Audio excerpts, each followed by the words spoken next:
bem-vindo a todos, agradeço, né, em nome da Prefeitura de Belo Horizonte, da PUC, né, da Secretaria de Desenvolvimento Econômico, Relações Internacionais, pela presença. E aí nós estamos aqui num momento importante de discussão que tem conexão direta, né, com o painel anterior, quando a gente fala de mudanças climáticas, fala, né, do papel da descarbonização, de uma construção de uma nova cidade.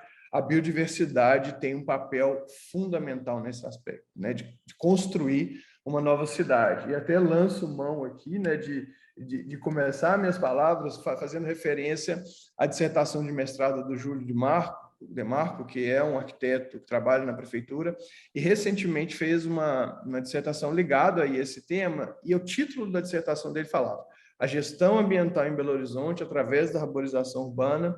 E aí o subtítulo aqui, que eu acho que é a palavra-chave, né, a ideia-chave para esse painel nosso, da estruturação urbana rumo à infraestrutura sustentável.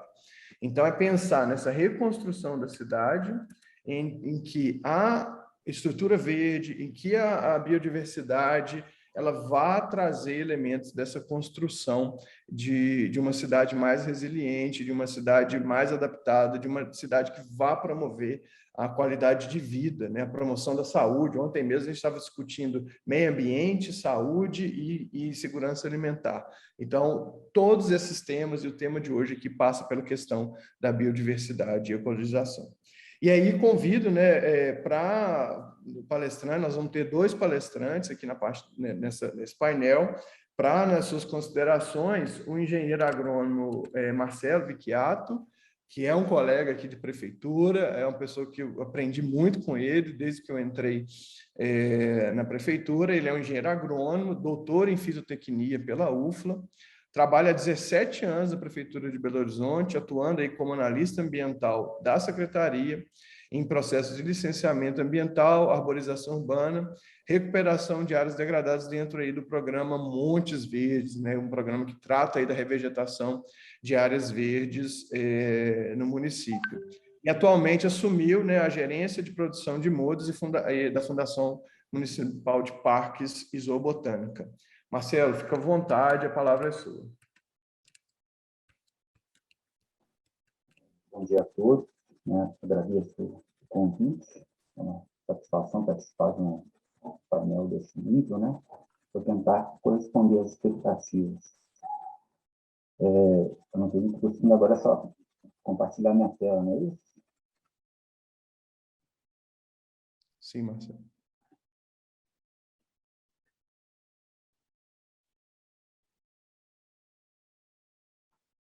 Então, vocês estão vendo a minha tela? Can you see my screen? Ainda não, Marcelo. Não. Not yet.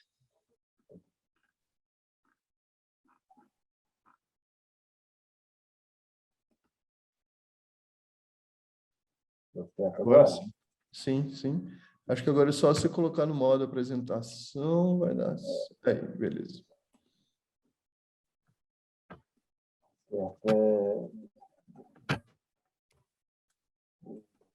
Vou tentar trazer aqui para vocês. I'm trying to bring in with you.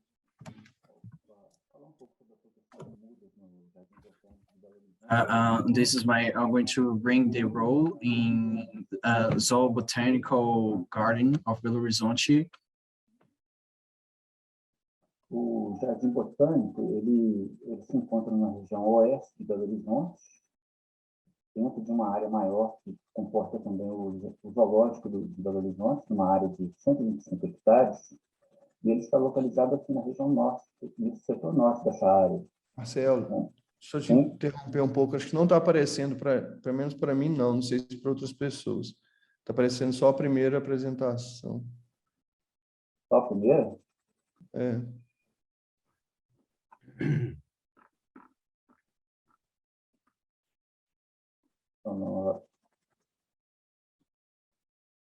É porque na hora que eu ampliei, né?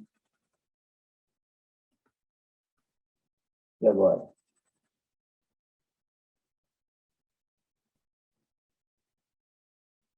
Está aparecendo a logo da Prefeitura, a Fundação de Parques, é isso. Mudou? Isso, ótimo. Tá sim, Marcelo, agora sim. Sim.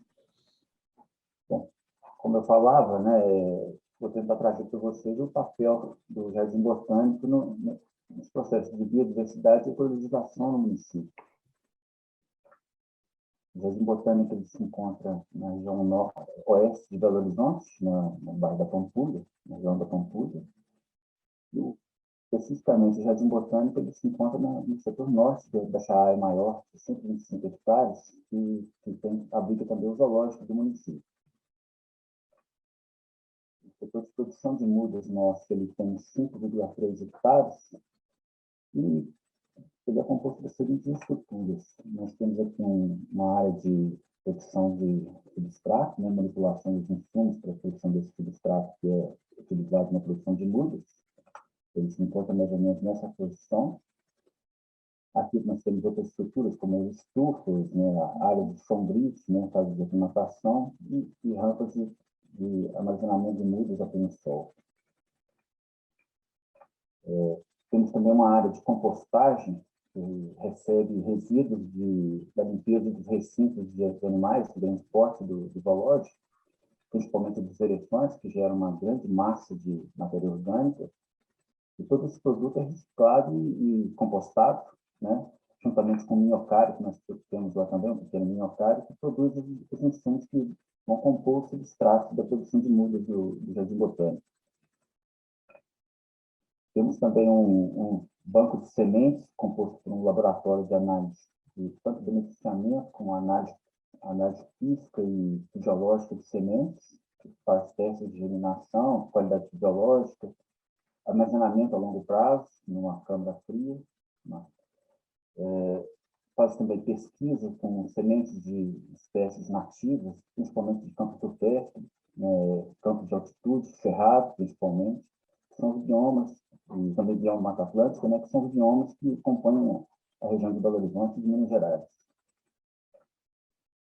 Temos também algumas estufas de propagação, tanto a propagação por sementes quanto por estacas, né?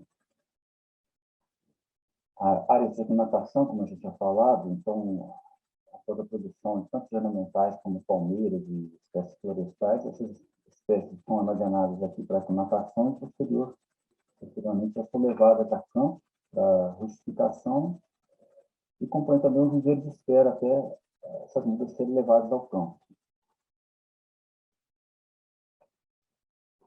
O foco principal do Jardim Botânico é produzir mudas para a arborização urbana, como você mesmo disse, Dani, é um aspecto bem ligado às palestras anteriores. O Jardim Botânico foca em produção de mudas para a arborização do município. E o município ele tem um padrão oficial de mudas, que é o chamado padrão BN69, que é da deliberação normativa do Conselho de Meio Ambiente, que determina que nossas mudas, para serem plantadas nos logradouros públicos, elas têm que ter um container de 60 litros, altura mínima de 2,5 metros até a primeira edificação, e um diâmetro mínimo de 2,5 centímetros. Esse seria o padrão de mudas ideal, né, que é o legalmente aceito para a arborização no município. É um padrão que foi estabelecido em 2010, já vão aí 10 anos, 12 anos, né, de utilização desse padrão, e tem se apresentado assim, bons resultados na arborização do município. Em relação à biodiversidade, como que o Jardim Botânico se coloca? Hoje, o Jardim Botânico produz cerca de 335 espécies diferentes, incluindo nativos e exóticos, mas principalmente espécies nativas, espécies florestais nativas. Além das espécies florestais, produzimos também 127 espécies ornamentais, que são utilizadas em praças, parques e outros programas de instituições parceiras. Produzimos 38 espécies de plantas medicinais, também em alguns programas voltados para esse setor, e 20 espécies de matriz africana, que é um programa também de instituições parceiras do Jardim Botânico.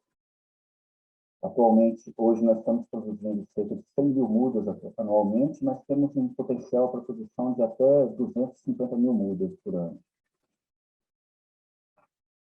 E como que o Jardim Botânico se relaciona com a floresta urbana do município? coloquei aqui atrás que a gente produz cerca de 335 espécies distintas, e essas espécies são elas que compõem, que vão para a arborização do município. No inventário realizado em 2015, foram constatadas cerca de 300 mil árvores no município. E dessas 300 mil árvores, observamos cerca de 556 espécies, ou seja, ainda temos cerca de 200 e poucas espécies que foram plantadas, não foram plantadas pela Prefeitura, não tiveram origem no próprio Jardim Botânico. A gente vê que o próprio município e outras instituições também contribuem para a diversidade dessa floresta urbana. E um aspecto interessante que a gente vê é que, durante o inventário de 2015, ele não foi feito em todo o município. Ficaram faltando algumas regionais e hoje se estima que o município tem cerca de 550 mil espécies, 550 mil indivíduos arbóreos.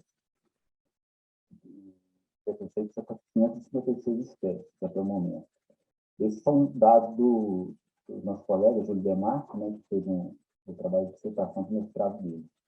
E uma comparação interessante que ele colocou nesse trabalho é que a gente pode verificar que Belo Horizonte tem um certo destaque em comparação com outras metrópoles do mundo, né, como Paris, Madrid e Nova York. Temos uma área bem menor, uma quantidade de indivíduos proporcionalmente maior e uma grande diversidade arbórea, né? E isso se reflete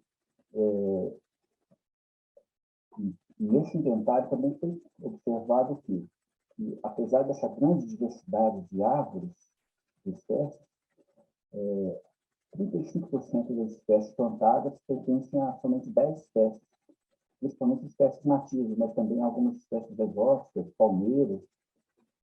Então, isso é um problema, né? Na verdade, a gente gostaria que a nossa floresta fosse, apesar de ter essa grande diversidade de 500 e tantas espécies, ela fosse melhor distribuída entre essas espécies.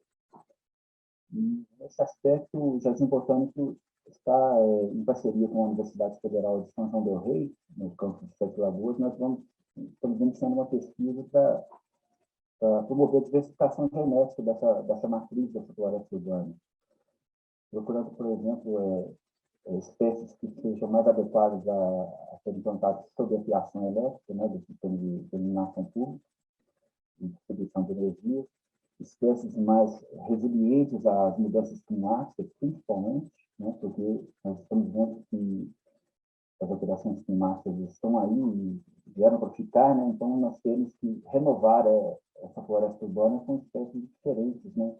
Com maior potencial de sobrevivência dessas mudanças. E toda essa grande floresta urbana, ela ainda, apesar desses problemas, ainda contribui para a grande regulação climática no município. Com aqueles benefícios que já grandemente citados nos painéis, né, que é o sequestro de gases de efeito estufa, sequestro de carbono, atenuação de temperatura, luz, ruído, conservação de energia, promove também serviços de suporte tanto à flora quanto à fauna urbana, que tem uma certa diversidade também no município, provém frutas e sementes para a alimentação dessa fauna urbana, fornece sementes também para matrizes e para a produção de mudas no próprio jardim botânico, e além de serviços também chamados de serviços culturais, né? Ornamentando áreas de lazer, reflorestando essas áreas de lazer, conferindo valor estético às áreas públicas e contribuindo também para a saúde física e mental do cidadão. Em termos de ecologização, então a gente pode resumir que o papel do jardim botânico ele tem uma ampla gama, né? Contribui para a ornamentação de praças e jardins no município, né? Tanto com espécies arbóreas e ornamentais, atua fortemente na recuperação de áreas degradadas, em parceria com o programa Mudanças da Secretaria de Meio Ambiente. A gente consegue fornecer mudas para a revegetação de áreas degradadas e principalmente topos de morro, que são áreas de preservação permanente. Fornece mudas para reflorestamento dos 75 parques municipais, né? E também mudas ornamentais para para ornamentação. O foco principal, que é produzir mudas para a realização urbana no padrão adequado. Contribui para a educação infantil com o programa Eco-Escola, através desses dois programas, o Plantar BH, que é um fornecimento de mudas para a revegetação de áreas de escolas, e todas as escolas municipais recebem mudas para plantio nas suas áreas. Fornecemos também mudas para jardinagem, né, o aprendizado dessas crianças para produzir jardins, e, inclusive hortaliças, né, hortas nas escolas. E um programa interessante também, que eu nunca tinha visto em algum outro local, que é os Jardins do Sagrado. São produção de mudas de espécies utilizadas em rituais religiosos. É uma parceria do Jardim Botânico com diversos terreiros de matriz africana que promovem rituais religiosos de Umbanda e Candomblé. Então, nós produzimos mudas específicas utilizadas nos rituais que eles promovem lá. Isso é um modo de promover também a diversidade cultural e preservação, né, preservação da cultura afro-brasileira no município. Então, como eu tenho que aqui estar de forma bem breve, rápida, né, em função do tempo que foi disponibilizado, esse seria o papel do Jardim Botânico, tanto na contribuição da biodiversidade quanto na ecologização do município. E era o que eu tinha para passar para vocês, e estou à disposição para questionamentos. Muito obrigado. Obrigado você, Marcelo. Você tocou em pontos aí muito importantes, né? Eu acho que eu destaquei aqui a questão da biodiversidade na arborização urbana, né? Dessa importância. Ontem, né, se todos acompanharam, aí, foi publicado, né, um decreto do prefeito criando um primeiro corredor verde, ligando aí a questão dos pinhaços e a Serra do Curral. Nós passamos um momento muito complexo aí da mineração na Serra do Curral, tentando de alguma forma reverter o que pode ser aí um grande impacto para a nossa cidade, e esse corredor ecológico ele vem trazer todos esses elementos aqui que o Marcelo bem destacou. E agora, né, como segundo panelista, convido o Scott Francisco. Scott Francisco é designer, formado em arquitetura pela Universidade de Toronto e pelo MIT. Tem experiência em arquitetura, urbanismo, pensamento sistêmico, floresta, cultura organizacional e sustentabilidade. Ele é cofundador e diretor do Projeto-Piloto, né, de redes Series for Forest. Welcome, Scott. A palavra é sua. Thank you. Can everyone hear me? Yes. Great. Clear. I'm very pleased to be here, and I'm going to take a slightly different view about biodiversity and forests and cities. I want to start with a provocative image. Can everyone see the screen? I want to make sure that my screen is shared. Yes? Yes, I can see. Okay, yeah. Great. So if we go all the way back to the very oldest part of the Old Testament in the Bible, there was a city that was described where everything was going extremely well, and they were building a tower, and then something went wrong. And this is a myth that talks about hubris in cities. I think it's quite interesting today as we think about how we are building our cities and what we expect our cities to accomplish. The industrialization that has followed city building has led to some, historical problems. And this is an image from when industrialization was beginning to become normalized in cities around the world. This is the Black Country in the United Kingdom, from all the coal that was being burnt, and everything was just covered in soot and black. This was the inspiration for Tolkien's Lord of the Rings and the city of Mordor, which was a city that was based on fire and burning, and it was seen as the dystopia of the city. Something had gone wrong. Cities were being seen as this sort of place of fear and almost of death in this particular image of the city. If we think about sort of from the Tower of Babel and, people spreading across the world, we then realized that many people ended up in forest areas across the planet, all over the planet. And anthropology doesn't give us all of the answers yet as to how these people got here. We know there was migrations, and historically, people have learned to live in intense forest environments across the whole planet.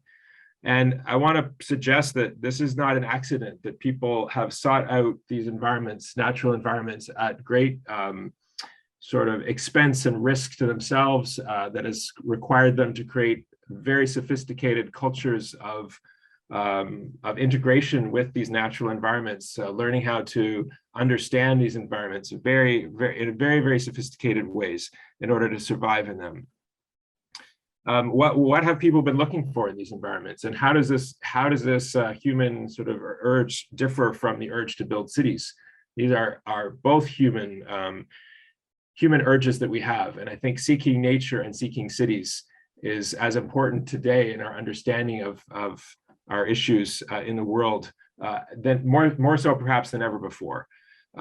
These are not accidental outcomes of the human experience. Building of cities and seeking to live in a certain kind of harmony with nature. And then there's another story, and that is God shows up and speaks to Moses, and he chooses to manifest in this burning bush. And it's like, what is going on with this story?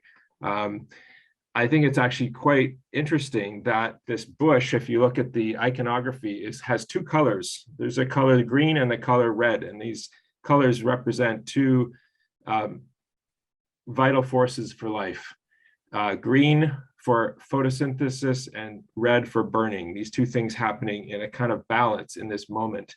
And I think this is instructive today as we think about, we look at our cities and we think, in some ways things are going well, in other ways we know there's a crisis, and we have to understand how to reconcile this crisis that we find ourselves in.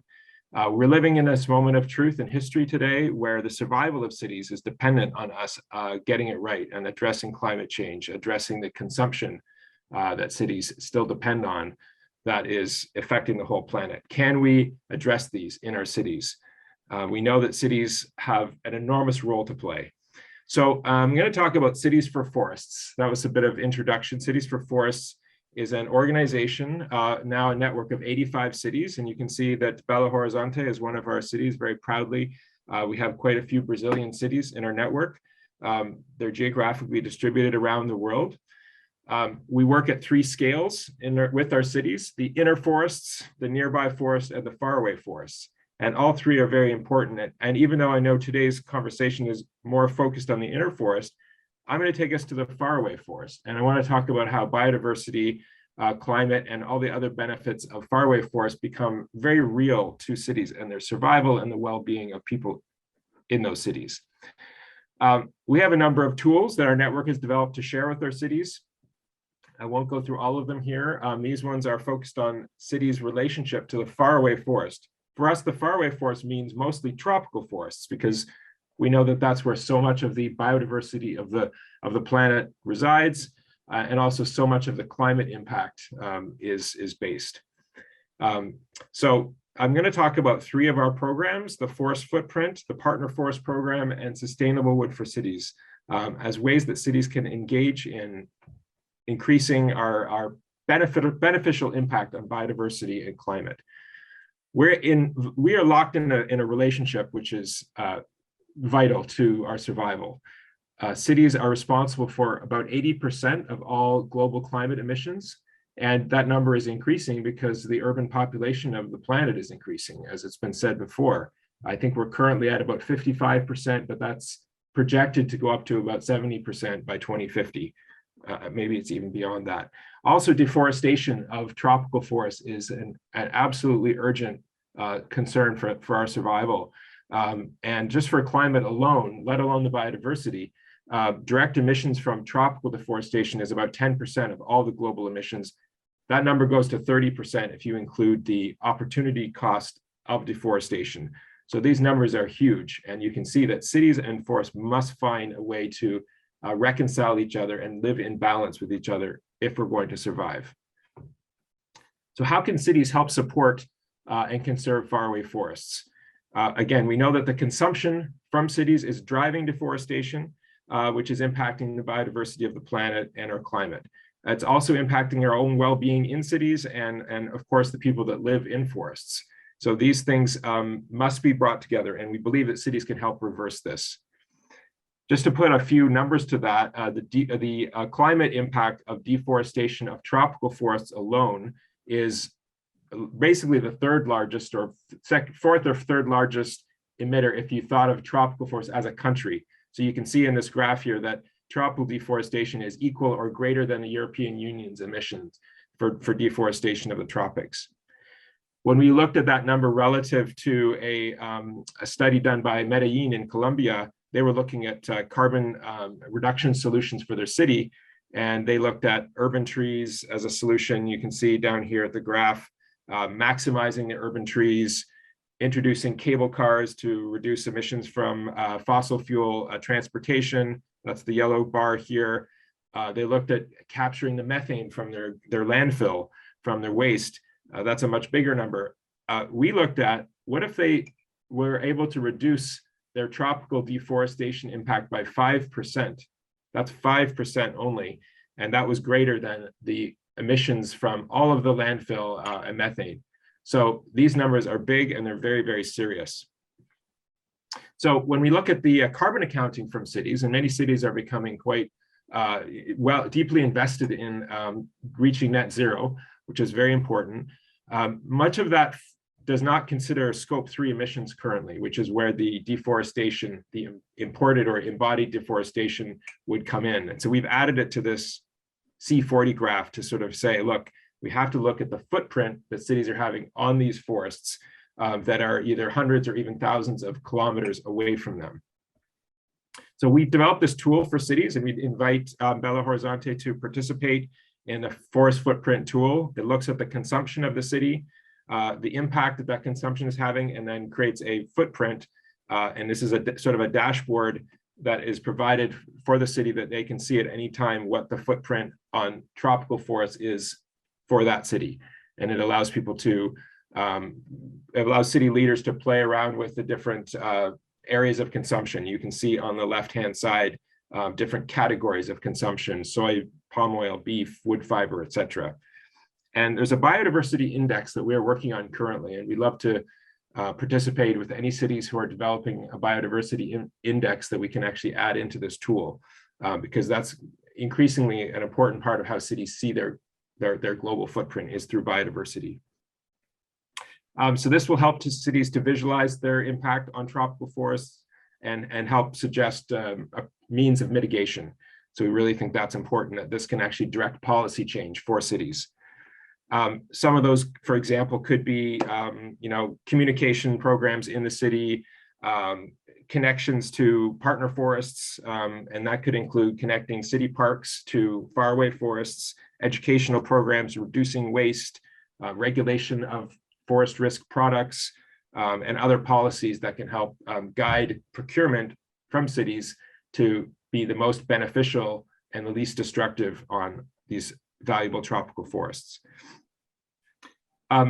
We talk about products coming into cities, and what wood is one of those products, but this could apply, this diagram could apply to any kind of product. It could apply to coffee, it could apply to other food products.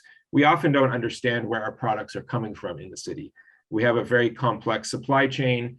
If I'm buying a food product, it may have come from the other side of the world, and I don't know where it's coming from.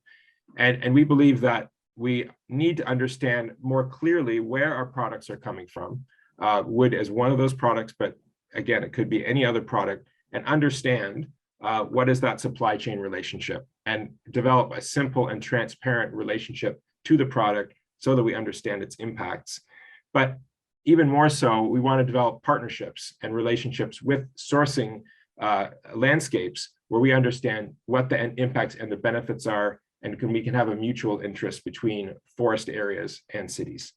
So we developed the Partner Forest Program to do that. The Partner Forest Program links cities directly to communities that are supplying forest or origin products. Again, that could be something like a coffee. It could be something like, you know, even an agroforestry product, which could be, say, beef raised in an agroforestry environment. Many hundreds of products that come from forest landscapes. If it pertains to wood, for example, this is one where if you're walking through the city and you're walking on a wooden boardwalk or landscape, you could say, well, where does this wood come from? And for the most part, we don't know where that comes from. And we want to change that. We want to change that so that when you're in a city, you're connected to the people and the landscape where that product has originated. So that we're really developing a cooperative understanding between the societies and the people, the communities in forest landscapes, their conservation agendas, and our ability to support that.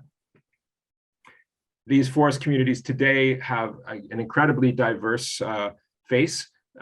They're all over the world in tropical forests. They're producing many hundreds of different products. They involve young people, older people, new knowledge and innovation, and also historical and traditional knowledge, all of which are equally important. We're developing a partner forest program for Sao Paulo currently. This is a partnership to be created with communities in the Atlantic forest, quite nearby the Sao Paulo, right on the edge of Sao Paulo. And we're going to be creating urban spaces where those products and those communities can show up in the city and basically have not only kind of a marketplace for their products, but also educational and social interactions, cultural interactions, so that that connection is made clearly and can be integrated in all kinds of ways in the urban environment. Here's an example we did with Quito, the capital of Ecuador, where we worked with city leaders in a workshop. We identified that there was a problem with eucalyptus, a non-native tree that was growing in the city that had proliferated to the point where it is crowding out the biodiversity of local plants and trees. We decided that through different organizations that we could harvest some of that eucalyptus and create something meaningful in the city. We worked with an indigenous sawmill, harvested trees, created lumber, and built a bridge for the botanical gardens in the city at an exhibition that was 2 years ago. And then we held a public sort of forum to get feedback. So it's really about involving the residents of the city in this story, linking people in the city to the connection to trees and forests and biodiversity.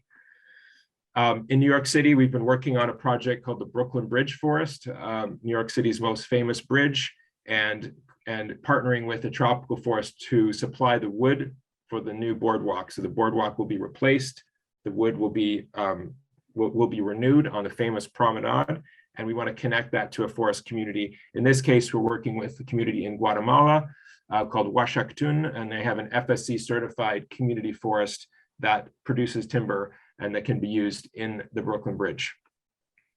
So that's again about making this connection between the source, the forest impacts, and the city infrastructure, and the city community and interaction between local residents and that faraway forest.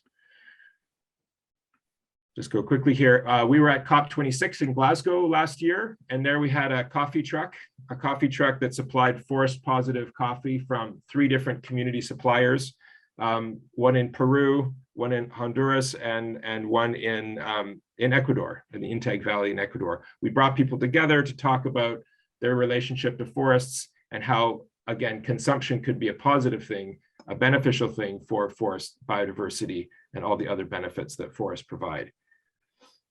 You can see here we made some special labels for the truck to sort of showcase these different regions, and we want to be playful and creative as well. We want to have the city, which tends to be a center of creative activity, and really engage city designers and artists and architects and city officials in developing this relationship with faraway forests. In Seattle, the Seattle Zoo, and I was glad to see the zoo showcased from Belo Horizonte, because we think zoos can be a major force for creating that relationship to the faraway forest.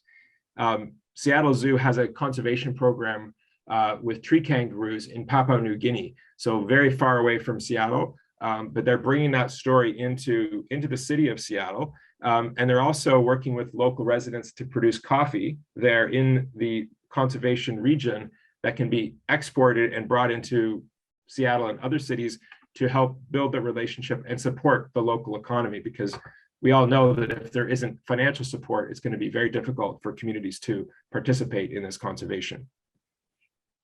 Very quickly about wood. I'm not sure in Belo Horizonte, but in cities around the world, wood is becoming more and more of interest in decarbonizing the built environment. We believe that wood can be a really sustainable material, but it has to be sourced in the right way. And so we've created basically a program for cities to understand where wood comes from and how it can be harvested and used in a sustainable way. And that can come from right inside the city. Urban wood is a great activity today, where sawmills for urban trees can produce timber for furniture and other uses, but it can also come from faraway forests, tropical forests and northern forests, or in your case in South America, southern forests, like in Chile and other more of the southern areas where softwood is produced, including also in Brazil. So the Sustainable Wood for Cities Guide was developed by a community of practice. Over 200 professionals in forestry and other infrastructure professions developed this, and we'd love to share it with Belo Horizonte. It's an approach that has 8 pathways for sustainable wood, including certification, social forestry, selecting the species and the grade of the wood, the geography. So these are all categories of sustainable thinking for wood, and they can be integrated with each other. And then that turns into a kind of matrix for evaluating the beneficial impacts of wood choices. So whenever wood is used in the city, it has a story to tell and a biodiversity and climate benefit that can be shared with the city. I'll stop there, and hopefully there'll be some more questions and we'll get to talk more about it. Thank you so much.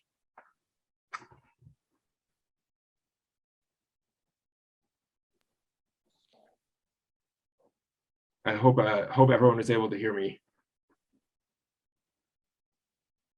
Sim, sim, perfeito. Obrigado, Scott, pelas palavras, e você trouxe reflexões aqui muito importantes.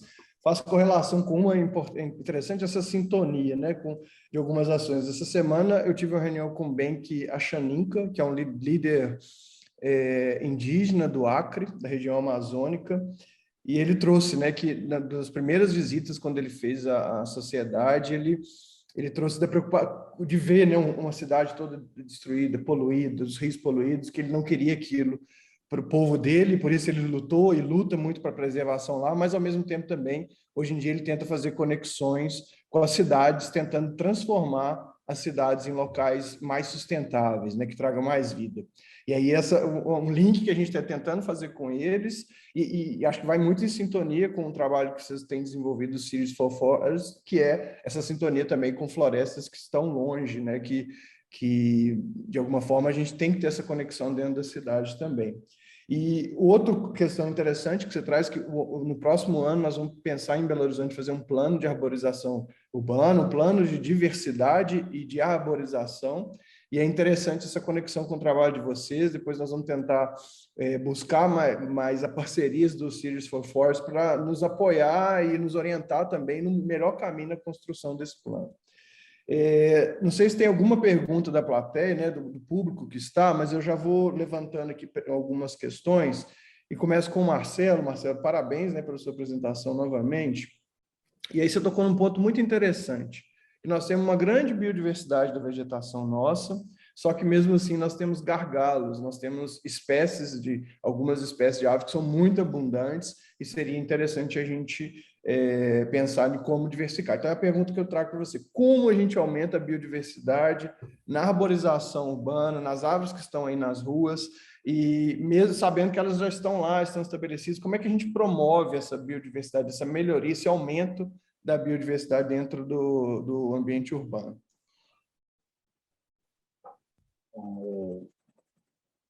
Realmente foi até uma surpresa, né, do inventário, né? Eu apresentei esses dados da dissertação do Julho, né?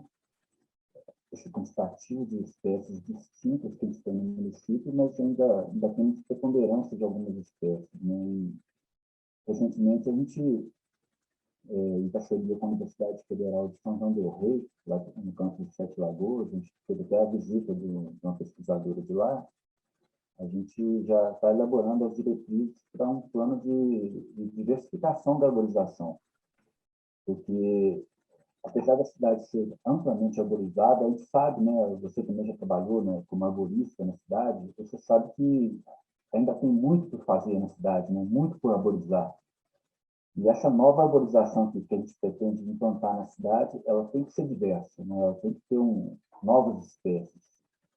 Infelizmente, aqui no Brasil, a gente ainda é um pouco defasado em relação ao exterior na pesquisa de novas espécies para a arborização urbana, né? Ainda temos uma pequena gama de árvores que são utilizadas, né? O sul do país tem algumas espécies diferentes, mas que são adaptadas àquela região. No Nordeste também, no Norte, tem outras espécies, né? Que não se adaptam à nossa região. Um exemplo claro foi a munguba, né? Que é uma espécie da região amazônica, que foi trazida para cá e teve um grande problema com uma praga urbana, né? Então, eu penso assim, primeiro, a gente trabalhar na questão da pesquisa científica mesmo, né, e resgate de espécies nativas, né. A nossa região, por exemplo, que é um ecótono entre o bioma Mata Atlântica e Cerrado, a gente buscar espécies dessas regiões, né. A gente sabe que Belo Horizonte tem um clima de floresta estacional semi-decidual, mas é uma transição para o Cerrado, né. A gente tem aquele clima com 6 meses, uma seca quase que completa, né? Muito poucas chuvas, então a gente tem que ter espécies adaptadas a essa alternância de clima. E é isso que a gente vai buscar nessa pesquisa com a universidade. E eu penso que é o caminho, né? Sim, obrigado, Marcelo. Tranquilo. Agora eu vou fazer uma pergunta para o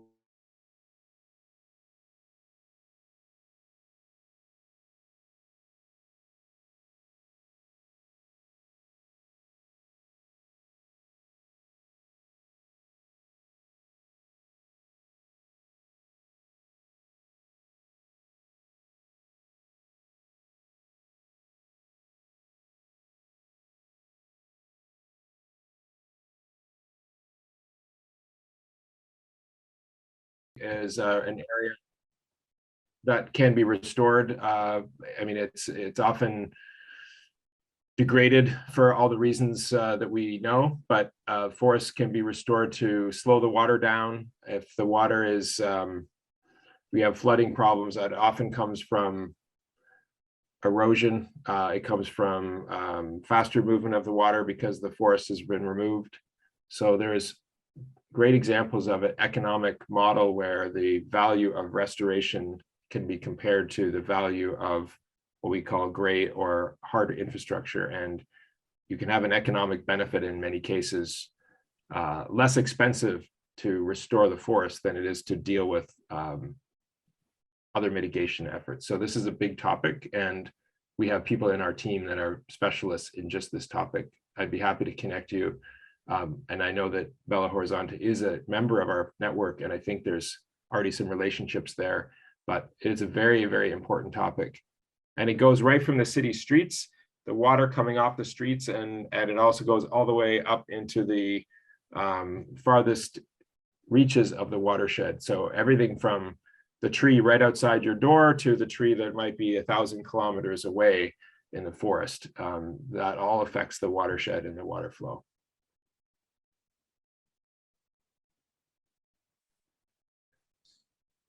Obrigado, Scott. E aí eu continuo com você, trazendo uma questão seguinte. Nós estamos num momento de emergência climática, que o clima tem mudado, né, drasticamente. Esse efeito, ele é um efeito cascata que tem aumentado aí os eventos extremos. E aí, como a gente pensar, a partir da experiência, com o que vocês têm trabalhado, da gente tentar ser mais ousado, como conseguir esses financiamentos mais robustos para a revegetação das cidades? Não adianta plantar 10 árvores, 20 árvores, a gente precisa de reestruturação.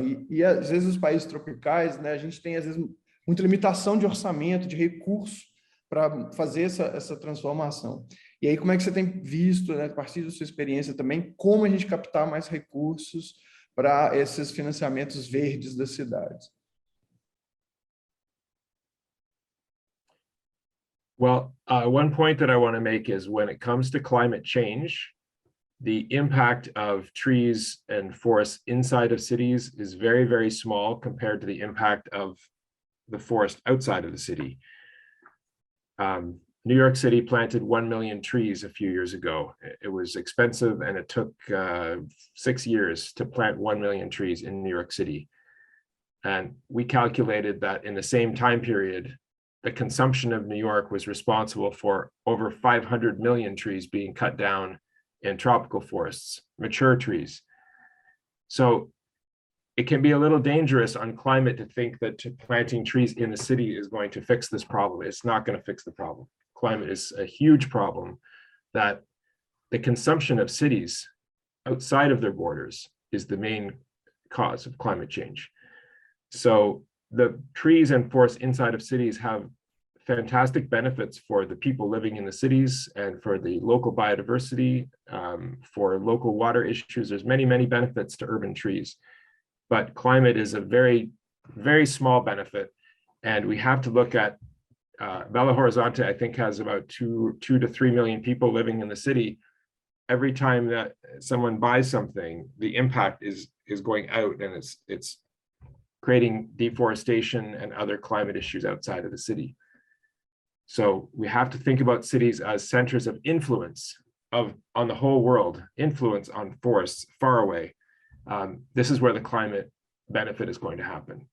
And then in terms of the local trees and forests, let's look realistically at what those benefits are, which is education, recreation, health for air quality, shade and cooling. These are all very important benefits, but climate change, we need to look outside of the city and our influence. And the power of the city is huge on the whole world. Every city in the world today is buying products that come from the entire world, guaranteed. You know, every city, no matter where you are in the world, the global supply chain is providing you products, and we have to get a handle on those impacts, I believe, and especially with respect to forests. So we should have a zero deforestation policy in every city. That's ambitious, but that's what we should have, so that anything that I buy in the city has been put through a filter to reduce deforestation.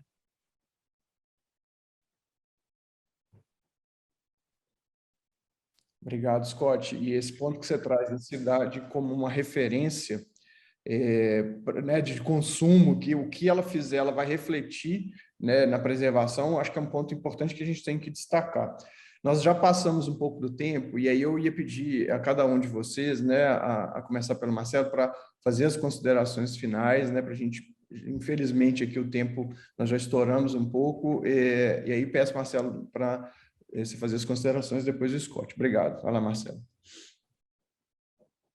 Bom, eu acredito que a gente tocou nos pontos chaves aqui, né, para as questões de biodiversidade, principalmente nas grandes cidades, né, que a gente precisa de ações locais para que se possa atingir os objetivos de índice de biodiversidade das cidades, por exemplo, né, e conseguir atingir todos os objetivos para ter cidades melhores, né, e a partir de diversos atores, né, inclusive governos e terceiro setor, a gente conseguir atingir esses objetivos, né.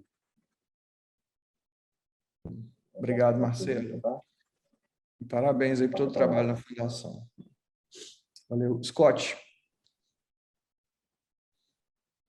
Thank you, and thank you, Marcelo, for your inspiring talk. And it's so important to have the biodiversity in the city and link it to the biodiversity outside the city and create the best relationships we can so that cities become centers of influence for the whole world.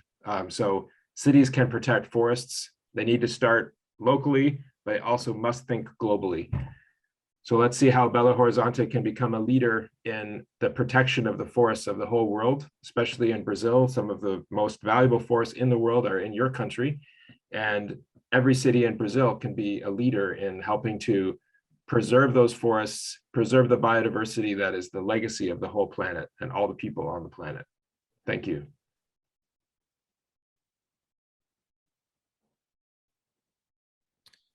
Obrigado, Scott, e com certeza suas palavras são inspiradoras, e essa ideia da liderança Nós estamos nesse caminho e vamos cada vez mais correr atrás dessa liderança verde, da biodiversidade, para salvar a população, melhorar a qualidade de vida na cidade.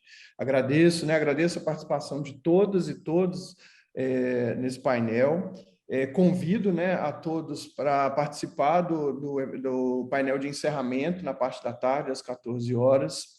E aí, agradeço a Relações Internacionais, toda a equipe que está por trás aí do evento, a própria Prefeitura de Belo Horizonte, a PUC também pela realização do evento. Então, um bom final de manhã para todas e todos. Até mais, nos vemos aí.